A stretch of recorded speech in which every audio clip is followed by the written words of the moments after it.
હાલો દોસ્તો, તમે જોઈ રહ્યા છો ધ પેટ ગુરુ।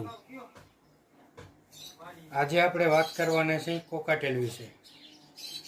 મારી હાથમાં આ હેન્ડટેમ બચ્ચું છે। હજી આ 2 મહિનાનું છે, પણ આમાં ખબર ના પડે ફિમેલ છે કે મેલ। બાકી તમે જોઈ શકો છો।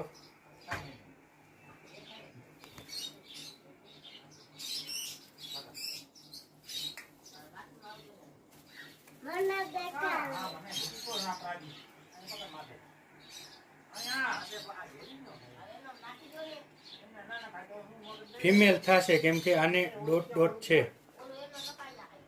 દેખાતા હશે તમને ડોટ। આ ફિમેલ છે। ત્યારબાદ એના પૂંછડામાં પણ છે ધાર્યું।